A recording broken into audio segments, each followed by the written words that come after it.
dar una serie sucesiva de preguntas.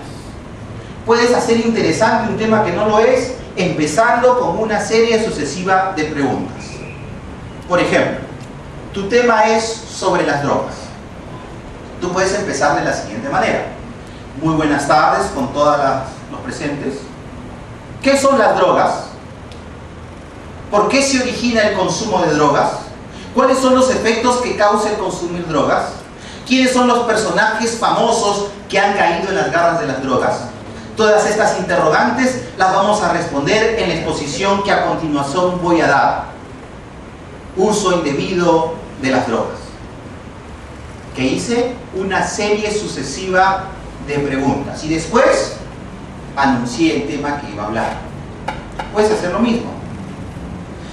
Recomendaciones. Si vas a utilizar esta técnica, lo primero que tienes que hacer es hacer preguntas interesantes. No se te vaya a ocurrir decir, ¿qué es un jabón? ¿Qué es una bandera? Son preguntas muy obvias. ¿Cómo sé que algo es interesante o no lo es? Si a ti te parece interesante la pregunta, seguramente al público también le va a resultar interesante. Segunda observación. No hagas preguntas cerradas. ¿Qué son preguntas cerradas? Las que se responden con sí o no. Por ejemplo,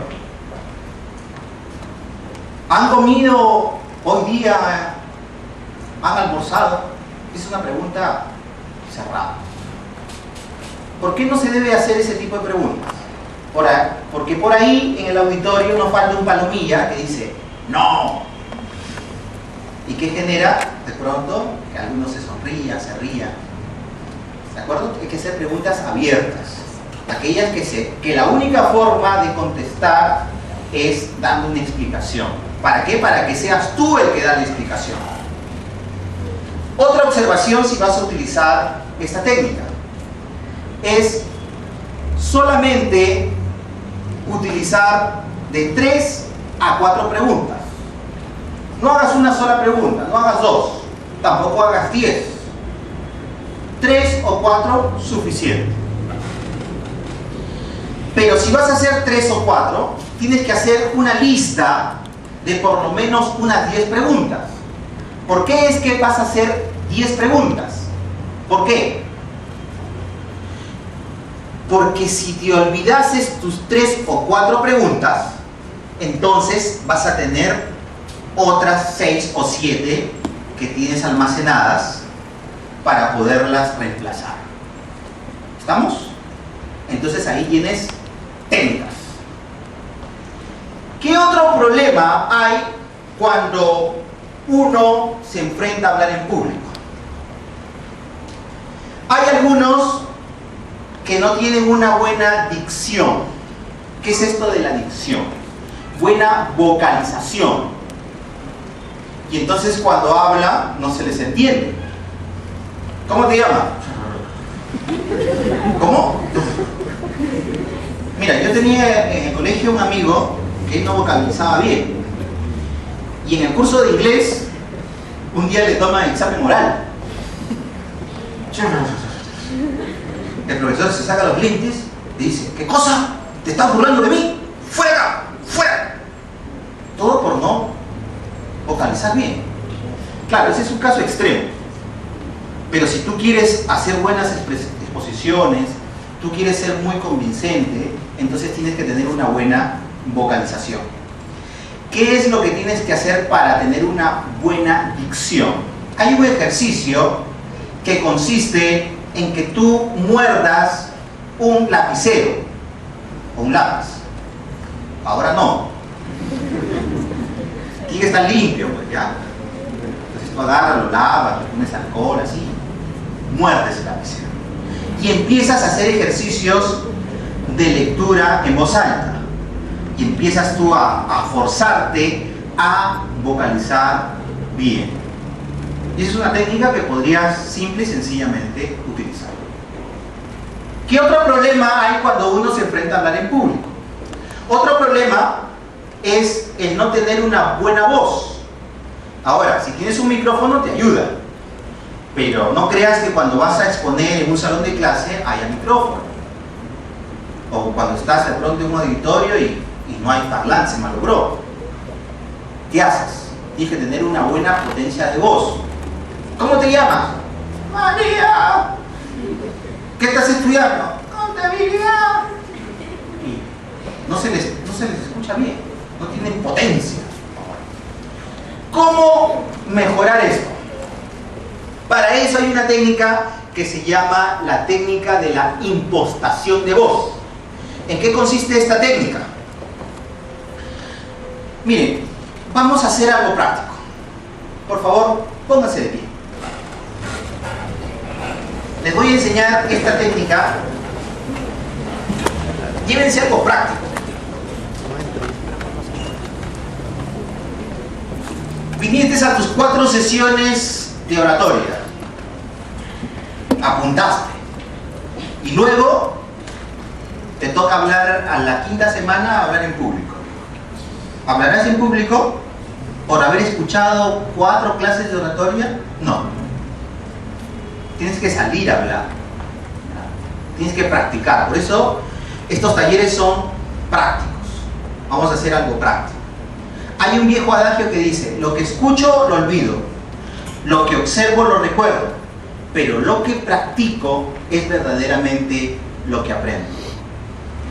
La posición básica del orador es esta: 20 centímetros de pie a pie.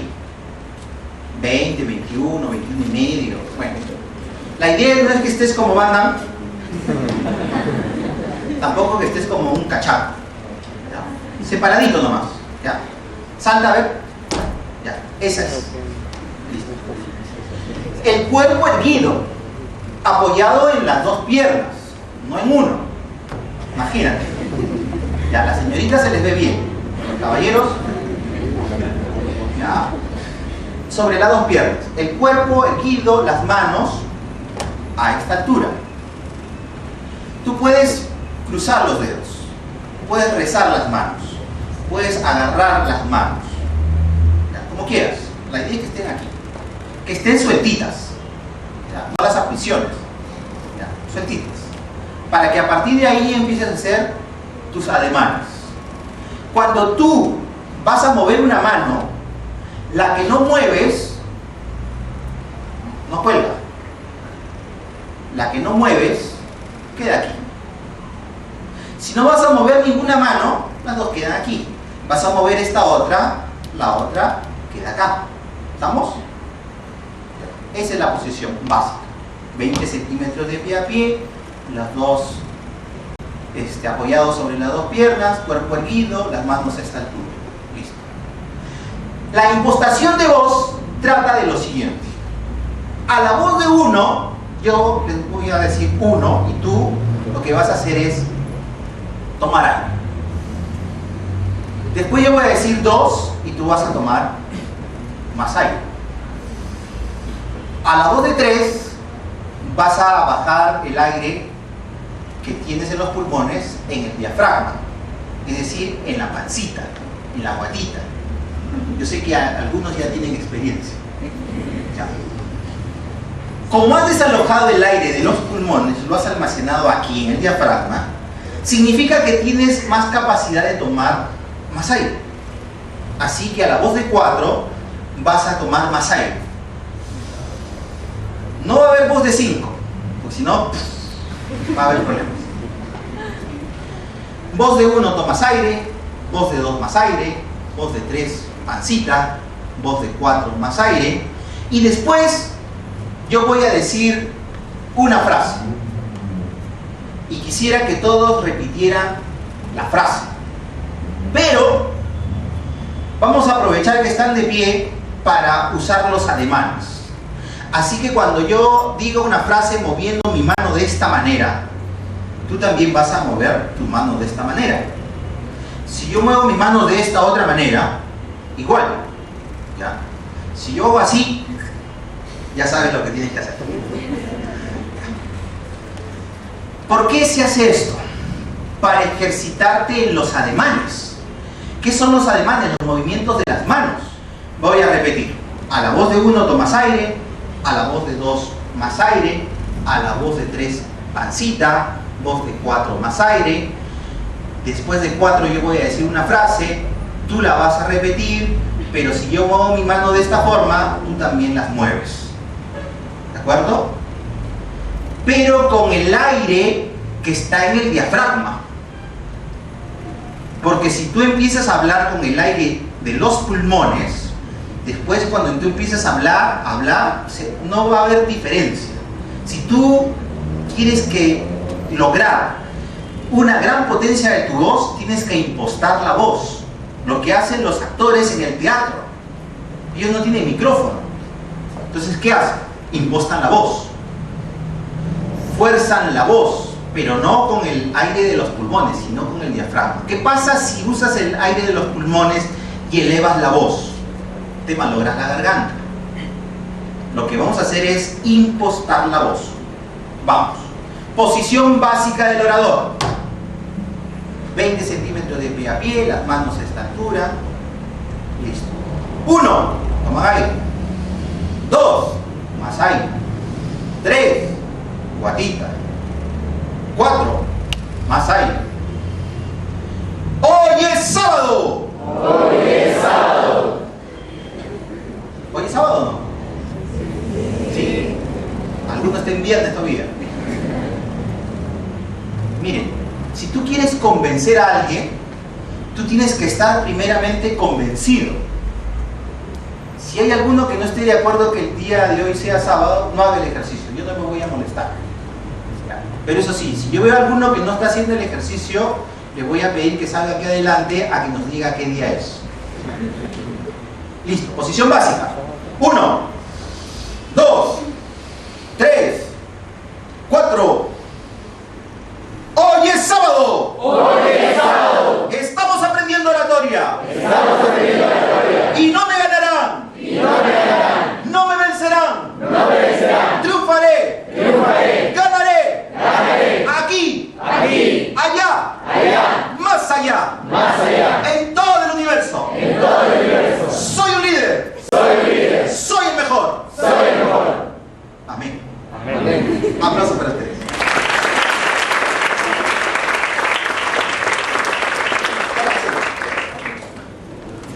Para terminar,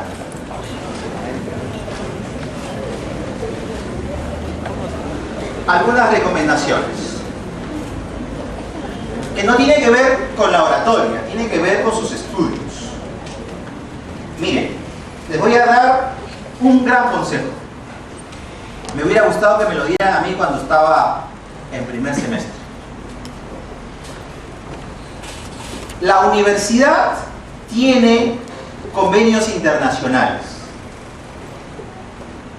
Se pueden ir cuando están a mitad de carrera, se pueden ir a otro país con todos los gastos pagados.